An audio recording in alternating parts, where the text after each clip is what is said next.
Hello and welcome to I Know That Voice, the podcast about voice actors and voice acting. I'm Keith Wickham, I'm a voice actor, have been for 30 years.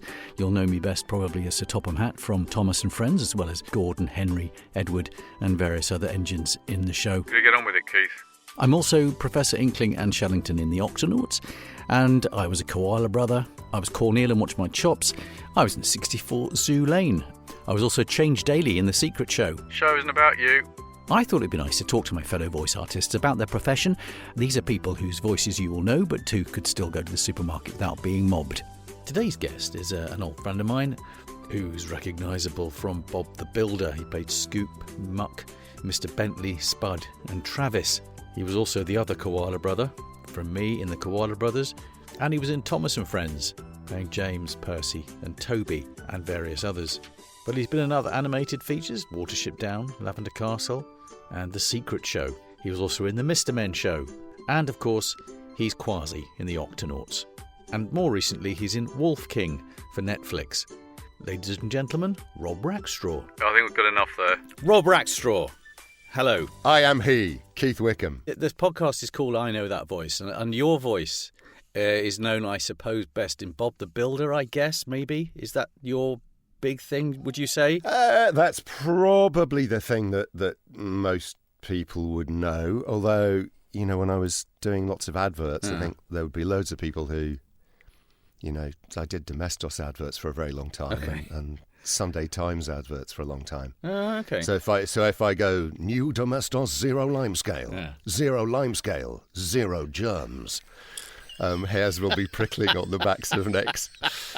But probably in animation terms, probably Bob the Builder, or Octonauts, and the Octonauts, of course, yes, which we'll get onto. But yes, Bob the Builder was so huge, and you did. Who did you do in that? It was Bob. Bob was the dream job. Yes. So my two favourites were Spud the Scarecrow. Yeah. Who sounds like that? Yeah. And Mr. Bentley, the building inspector, who I loved because who was my sort of tribute to Derek Geiler, who I loved because he was such a terminal pedant. There was once I remember there was one script where he was coming in to check some work that Bob had done, and he went, walls 1, 2, 3, 4, check. I love playing pedants as well. They're always fun. We both lend ourselves to it. Jungle Junction, I did. Yes, a pedant. The whatever his name was, I can't remember his name now. Bungo. Oh yeah, I got fired from Jungle Junction. Yes, you did. Do you remember that? Yes, yeah. It's the only job I've ever been fired from. Yeah, I can't remember why now. The voice director took an instant dislike to me. Really? I did the original the Sizzle sort of trailer. Oh, that's right. I remember now. For a guy called Morgan Francis. Yeah. And they touted that around and tried to sell it. Yes. Because I rewrote the script and I did all the voices on the trailer. Yeah. And they tried to sell it for 5 or 6 years, and eventually they sold it. And Morgan, bless him, was absolutely insistent because I'd done the work on the pilot as a freebie that I get a part in the show. And then the voice director disagreed with him vehemently. So it was good. My agent said, I have good news and bad news. What do you want first? And I said, always give me the bad news first. And she said, you've been fired from Jungle Junction. And I said, really? And she said, yeah. I said, what's the good news? She said, you're still getting paid for it. You signed the contract. and I thought, and on the one hand, you go, oh, that's amazing. Yes. I'm still getting paid. And on the other hand, you think, wow, that voice director must really have hated me. Yes. Pay this guy off. Yeah, pay this guy off. Yeah. Okay, we'll go back. We'll come back to some of this, but let's go back to the beginning because your intro, you're into the business for voice artists. It was a bit unconventional, as far as I know. It was a bit. Yes. So I was working in a furniture store in Leicester, and a lovely man called Kenny Haig, who was the morning DJ on Leicester Sound 103.2. Okay. Came into the shop and said, "Hi, Kenny Haig, Leicester Sound 103.2. Can I have a discount on some pine wardrobes?" And He actually said that. yeah, and he's a lovely, lovely man. He's still with us and still working. He's a great guy. And I said, no, not really. I'm just a junior salesman. But could you get me the number of whoever makes your commercials? Because I think I'd be good at doing voices, and I'd written some sketches for Radio 4. And he said, yeah, sure, we'll do. Get back to you. And I thought it'll be the last day over here with that. And the next day he rang the shop and he left the number. So I rang a guy called Tim Dickens who worked there. And Tim Dickens heard the words Radio 4 because he always felt, I think, that he was a little bit above in commercial radio. Oh, really? And okay. no, he's a lovely guy as well. So he got me in. I did loads of, voice audition-y bits, and they got me to write some stuff as a test. And then later on, a job came up as a copywriter at the sister station in Nottingham, and I applied for the job and I got it. Okay. And in those days, it was expensive to record people remotely, so everybody was voice tested, and I started ending up doing lots of bits and bobs on other commercials. So I was the other voice, because they would have somebody with a beautiful voice come in on a Tuesday or a Thursday. And read the main part of the commercial, and then I was quite often the other bit. And since I was the copywriter, I realised, well, hang on, if I write a really strange other bit that nobody else can voice, they'll have to get me to voice it. And they were paying me £3 per voice that I did. Really? Yeah. And at the time, the equity rate was about £10.50 or something, or 11 quid. So then I went out and I did stand up to get my equity card. And then they had to pay me the 11 quid, and suddenly it seemed like a king's ransom to me at the time. Yes. I was only 20 or 21, something like that, and I was writing these commercials and then getting paid the odd 11 quid to voice all these other bits. And then I wised up and thought, well, hang on, why am I bothering to write the bloody things? I'm getting paid a pittance to write commercials. Why don't I be one of these guys who drives around the country and voices at other radio stations?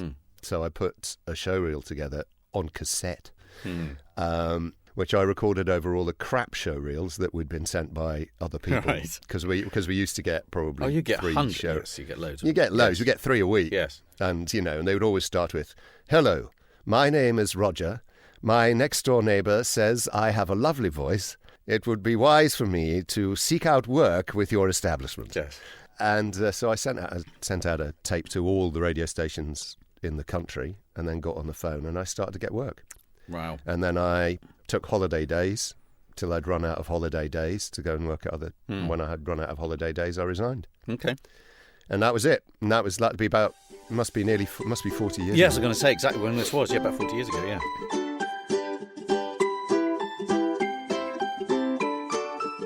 Did you get an agent at that point, or were you're representing yourself? No, I didn't. I was for a long time. I say a long time, probably a couple of years. I was doing just work over ISDN remotely to various radio stations around the country. But I was doing a stack of work. Right. Just to fill people in who are listening, you're from... I'm from Sunderland originally. Sunderland Yes. originally. We're the lads. Yes. At that time, I was living in Leicester when I started doing all the driving around, and then I lived up in Manchester for a bit, in Wilmslow, with a partner, and then I ended up moving down to London and set up in a house in Chiswick that I bought with I shared with an old college mate of mine. And I converted the toilet into a studio. Oh, yeah. I left the toilet in because you never know when you're going to need a quiet toilet. And I just started getting work after work, and the phone would ring every day. And there was one brilliant day where there was a voiceover artist called Dan Strauss. Oh, yes. Who I knew from the Radio Trent days, and he rang me. He was doing a job in town. He was on his way. I think he lived out in Oxford somewhere, or Oxfordshire somewhere, and he didn't have time to get home to do a job that somebody wanted him to do. And he said, "Can I call in at Chiswick on the way and use your studio?" And I said, "Yeah, of course you can." And it just so happened that Dan Strauss called at my house the day I think I did more scripts than I'd ever done before. And I did 80 commercials that day for various radio stations. And by that time, they were 15 quid a pop or something like that. And when I walked in and they were all piled up, and Dan looked at the pile of scripts and he went, Jesus, do you do that many every day? I said, no, I don't. I say, do you know, I've just totally missed out somebody very important. I had an agent up in Manchester before that, called the Voice Box, Vicky Robinson. I got into the Voice Box, I think, because Steve Coogan had left to Bright Lights and Big City and gone to London. Right. And I'd sent tapes out, and we got on like a house on fire, and it was great. And I worked with Jimmy Hibbett a lot, who you might have had on, or you will have on at some point, I'm sure. Then I decided, after doing that for a long while, that if it was going to get any better, I needed to move to London. So I moved down to London. And I ended up... It was Rabbit. A guy called Matt Roberts, who I'd been working with, an engineer at the Bridge on Great Marlborough Street, who's still a great mate of mine, said, there's this new voice agency, it's just started up. I think you should go and approach them. And I went to see Mel Bourne, and I said, look, I gave her the showreel. I said, if you like the showreel, why don't we give it 3 months? And if it's not working out for you and it's not working out for me, we'll call it a day. It just took off, and so I was there years. Must have been the best part of 10 years, and that's how I ended up, doing loads of commercials. Mel was really connected, and it was an exciting sort of new agency, and it was Clover, it was just day after day. It was just like, oh gosh, that was great. It is, and it was a really busy time in advertising. Yes, that's right. I remember a lot of work going on. That was similar to me, I guess.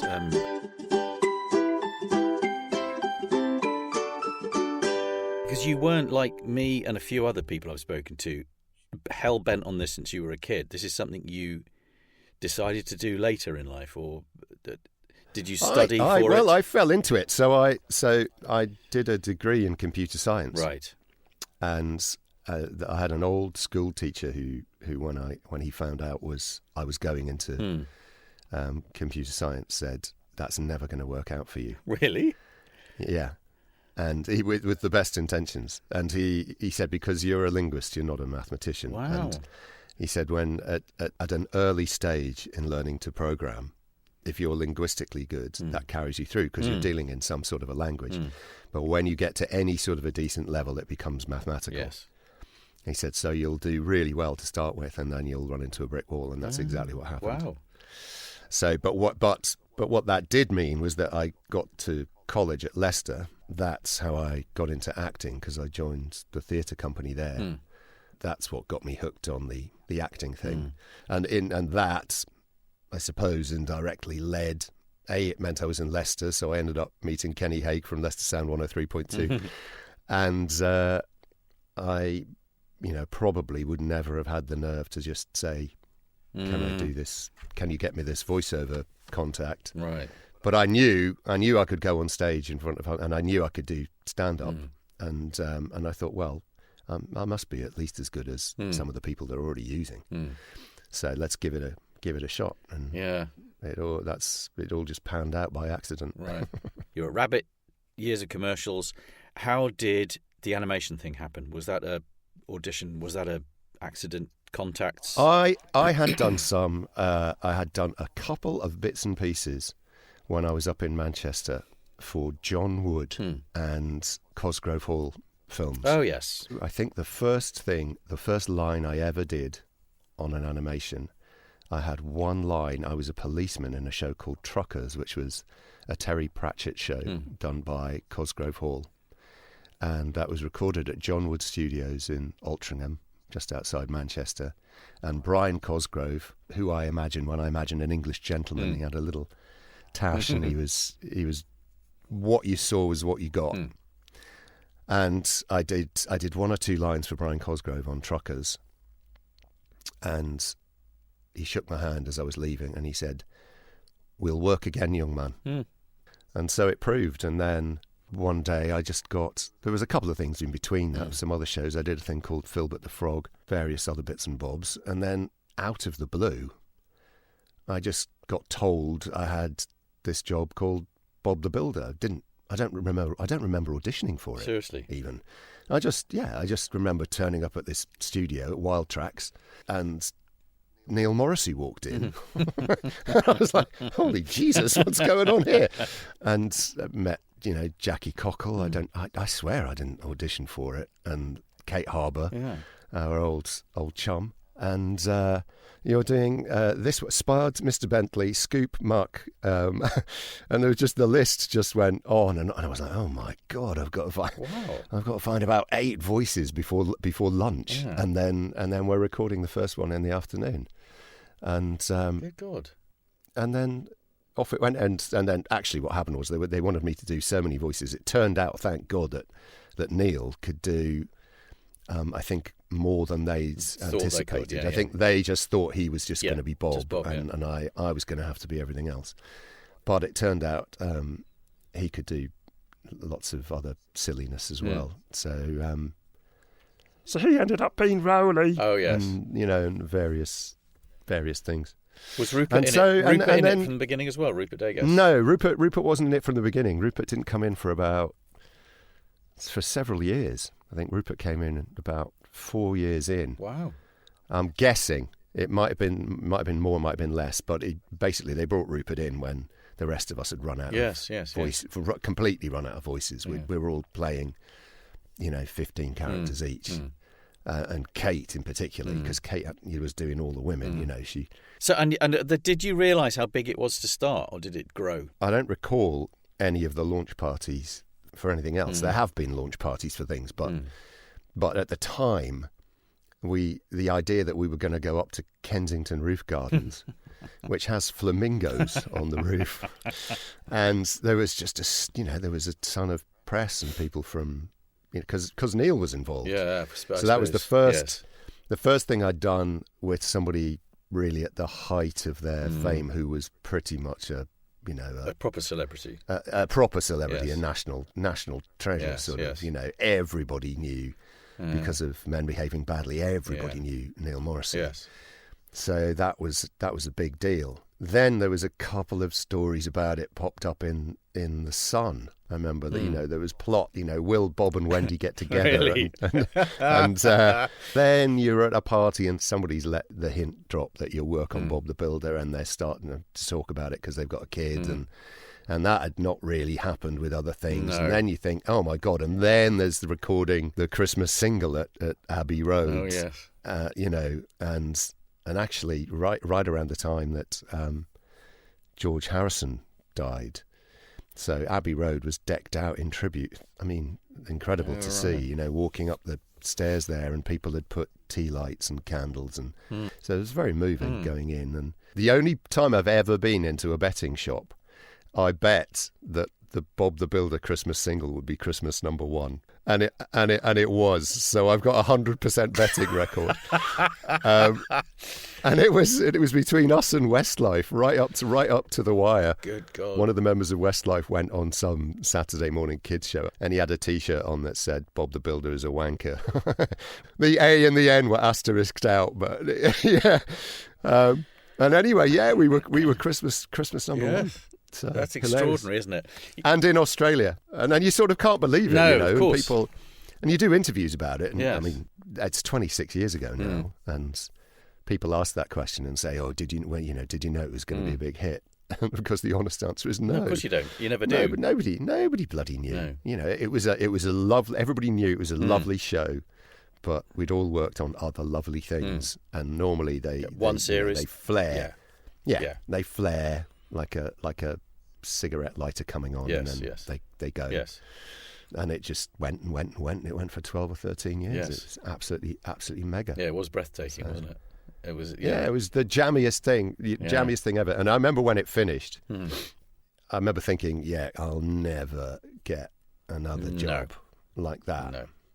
And then I, consider myself incredibly lucky to have got Octonauts, which I don't think was quite on the same scale as Bob was, but was it's still was big. A great show, still a massive show, and still went for. And we were both in Thomas as well, and Thomas was big as well. Yeah, well, I was a latecomer. I was Yeah. a latecomer to Thomas. Yeah. I just, You nicked two of my bits and voices. bobs. Did I? Yes, you did. They gave you Percy and James, which I did Oh, my God. originally. Well, let's just end this here. It's the only reason I've got you on. Oh, right. I'm going to make okay. you look really bad by the end of this. Yeah, I thought I could smell lemon.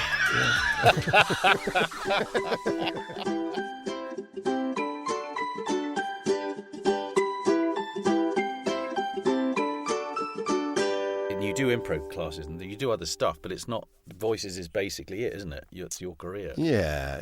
I mean, Yeah. I did. The scariest thing I ever did was after I got divorced. I mean, obviously, that was a pretty black time, and anybody listening who has got divorced will probably agree with me that Sunday is the worst day, Right. Because that's when you were both free to go and do things, stuff, and yeah.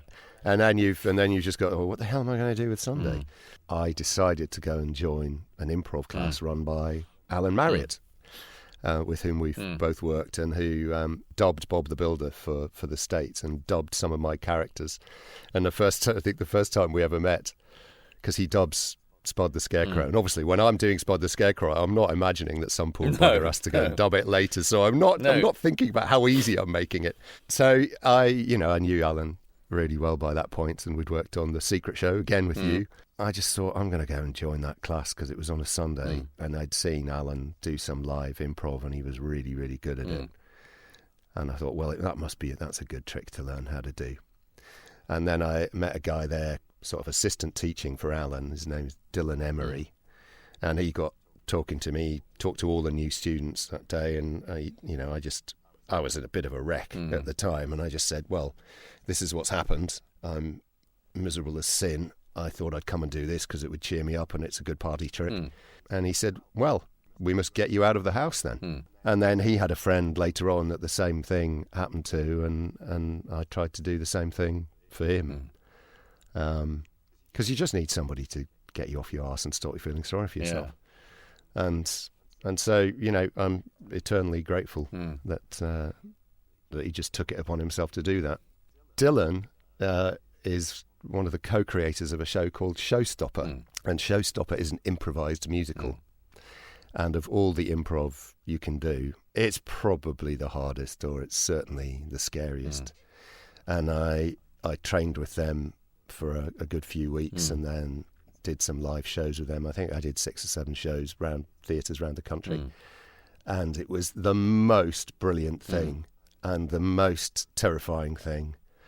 And I jacked it in, partly because I thought I was going to have a heart attack on stage, and partly because to do that job justice, you've really got to be a fan of musical theatre and study it. Yes. Because people are going to shout out different styles and expect you to know.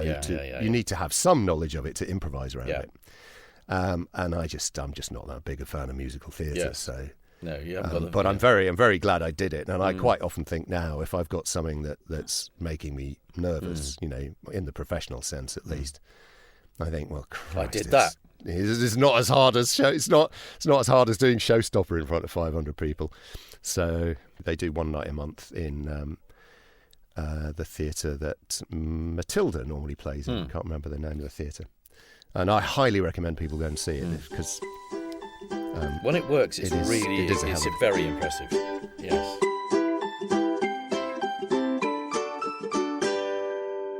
The first job I ever did with you was Bob the Builder video game, and I was doing Neil Morrissey, and then we worked on The Secret Show, which was one of the best jobs ever.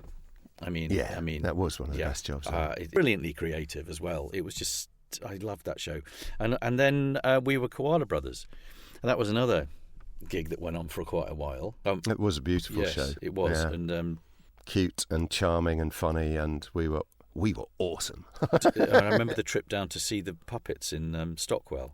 It never gets old, that No. I went to Ardman a couple of years ago, just to get the tour. I'd never been round there before.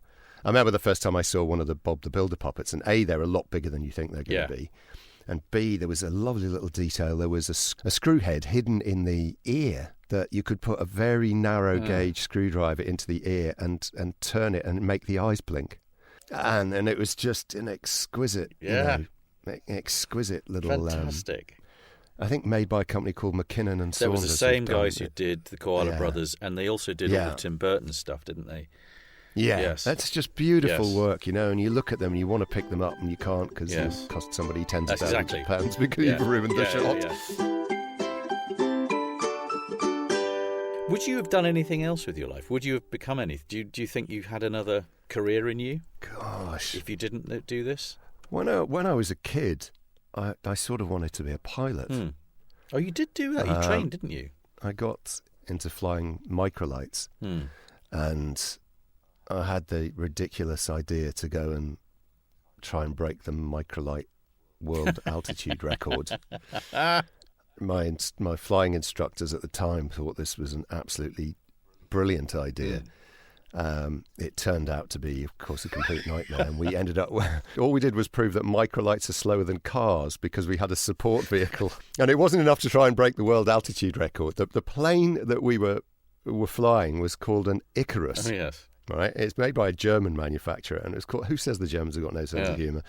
They designed an aeroplane called an Icarus, and I said, well, look, not only should we try and break the world altitude record, we should do it where Icarus flew. So we should fly to Crete, and then try to break the world altitude record, and then that's a great hook for publicity and all this and blah blah. And it was just a nightmare from start to finish, and we damn near got killed on the way there. There was a huge weather front grinding slowly across Europe that went the day ahead of us, and we would catch the weather and have to land because you can't fly that kind of aircraft in cloud. It hasn't got the right instruments.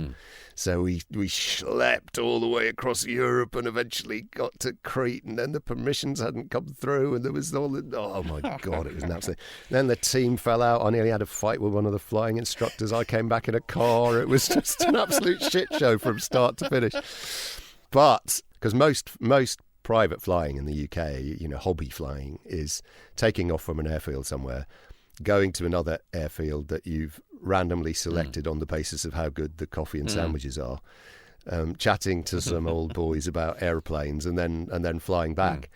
So I started by flying from Blackbush Airport near Farnborough to Crete. And then once you came back, it was like, oh well, it's all a bit boring now. There's just no point carrying on. So I jacked it in, and a lot of flying is admin. It's not. Yeah. And I also think I'm not meticulous enough. I would have been a lousy pilot. Really good pilots are the opposite of what movies make them look like.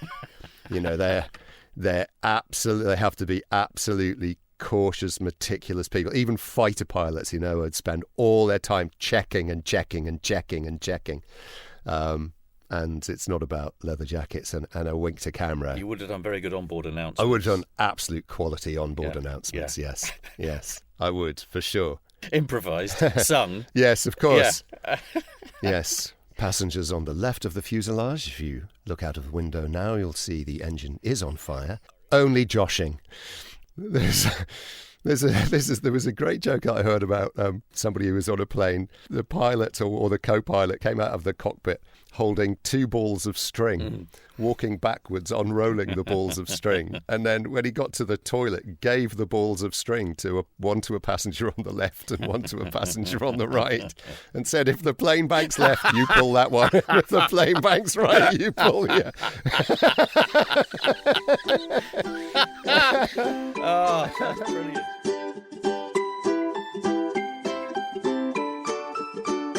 And now I'm going to go on to the rest of it, which is what is happening now.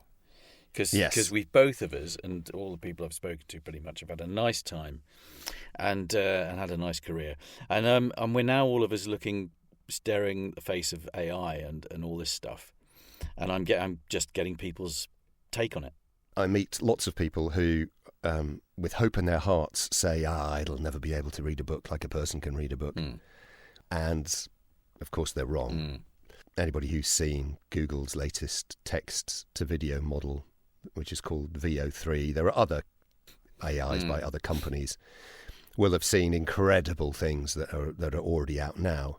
And if you're really, really paying attention, you can maybe see the odd thing wrong with it here and there, and it might not do the inflection that you would have chosen. But I see, the thing that people forget is, I see plenty of things made by very creative, hardworking, decent, interesting people that just don't work, that are made with traditional methods. So picking on an AI that doesn't quite work and looking at it, it's not like it's worse than a lot of stuff that you see that a huge amount of human effort went into. Right. The difference is it costs a tiny fraction, yes, to make it. Yes. So if you screw it up, you can make it again, and you could make it 100 times and you'd still be under the budget of some other.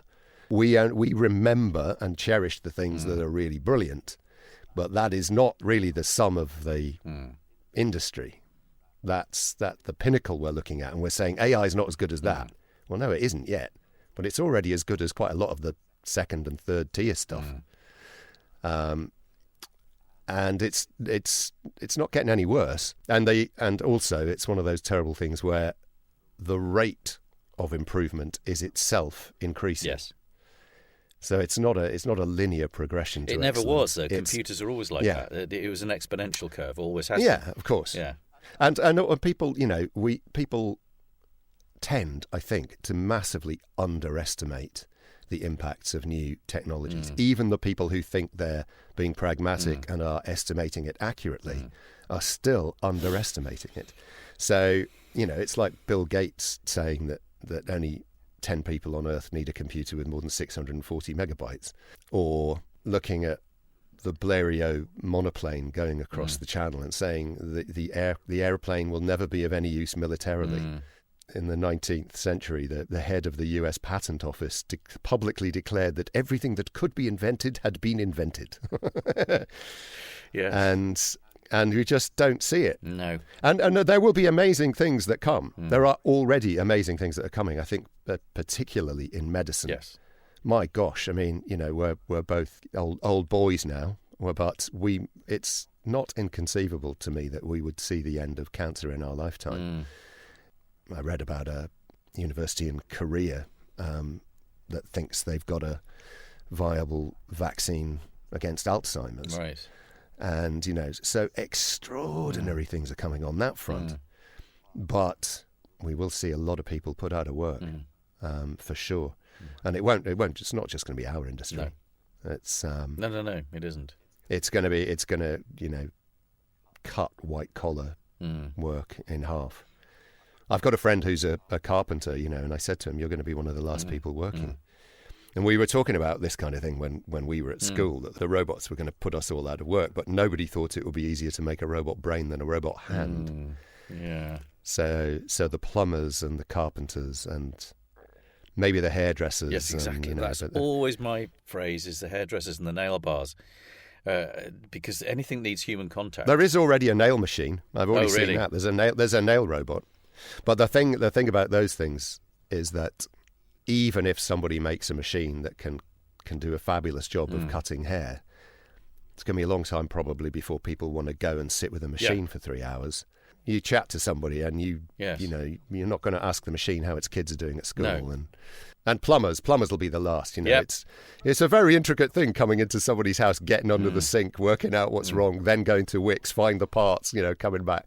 And I'm thinking about becoming a fitness instructor, because again, that's something Human I'm sure that's something a robot can do. But you want somebody who's there, who can crack jokes, who can egg you on when you're feeling crappy, who can, because people turn up partly because of the relationship with the person, because they don't want to let the instructor down. Yeah, so that might be a plan B. Are you worried about your voice being nicked? I don't lose any sleep over it because there's nothing I can do. No. I wrote a very pithy remark to a channel on Instagram the other day and then blocked it because it was obvious they'd stolen Jeremy Clarkson's voice. Oh, right. And I don't know Jeremy Clarkson, I've watched him on and off for many years, but Jeremy Clarkson would crawl over hot coals before he said aluminum, and then that was the thing that gave it away. Yeah. And I saw a thing with the brilliant American cosmologist Neil deGrasse Tyson, and he was talking about Grand Theft Auto 6, I think it is, maybe it's 5 or 6, the new computer game coming out. And he was talking at length about how one of the great features of the new version of the game was that they perfected the physics of making tits bounce properly. And it's only because I followed Neil deGrasse Tyson for a long time, I instantly thought there's no way on God's earth Neil deGrasse Tyson would ever say that. And so he went on about tits in the arse for a long time. And then right at the end, there was maybe a 1 second, maybe 2 second flash frame at the end. And it was some advert for an AI voice cloning thing. Right. But this wasn't just the voice. It looked like him. Yeah. It moved like him. It was indistinguishable from him. Yes. And I thought, wow, that's a lawsuit waiting to happen yeah. right there. But who knows where that company is, you know, I mean. Well, I mean, 2 years ago now, I heard some Joe Rogan podcasts that are not Joe Rogan. It's called This Is Not the Joe Rogan Podcast. And so it's the whole thing, the script for both guests, for him and the guests, those are AI voices. And you can sit and listen to it. And if you're very familiar with Joe Rogan or his guest, so I think the one I heard was Sam Altman, who's the CEO of OpenAI. And you can listen to it, and pretty quickly, if you know their voices well, you'll get the idea. But you could listen to the content for quite a long time before you realised that it's just made up by an AI, and that was 2 years. That was 2 years ago. God only knows where it is now. And we're you know, it's a bit like VFX in movies. If I love VFX breakdowns because they're just absolutely shocking. And there are some things that you watch, you have no idea the extent to what you were looking at was faked. You know, they're just standing in a field. There's one that I saw today that was Severance. And it's just incredible. Yes. You know, it's absolutely incredible. And there's no AI involved in that. And so once the AI gets into it, you know, you're in trouble. Have you seen the Puppermint advert? There's a guy made a spoof pharmaceutical commercial. It's for a product called Puppermine. Right. Which treats depression, but it doesn't treat depression directly. It just makes you secrete a pheromone that makes you very attractive to small dogs. And it turns out it's really hard to be depressed when you're surrounded by puppies. And the guy who's made it is a long-time video professional, but he said, you know, last week this would have been a $500,000 budget and 30 days to make, and a team of 20 people. And a cast of 8 to 10, and I made this weekend on my own with $500. So advertising's in trouble. Hollywood will soon be in trouble. You and me are absolutely unfortunately. So well, I'm still doing bits and pieces. I'm working on. I'm doing. It tends to be now though. You don't get the lead anymore. You get the sort of the swing voice doing the 5 background characters that have all got 2 lines we were each. both in Asterix. Wasn't that great as well? Have you gig. seen it? Yes. It was terrific. It is really well done. It looks so expensive. Yes. It's so beautifully animated. Yes. Well, it's Rackstraw. Rob, it's been great talking to you for however long that was. Thanks for having me on. No, it's a pleasure. It was great. I mean, it's fun, and good to see you again. And we'll hopefully work together again at some point. Yeah, I hope so. Well now, ladies and gentlemen, you've been listening to I Know That Voice, created and presented by Keith Wickham, a man who can make any hour seem like 2. Today's guest was Rob Rackstraw, whoever he is.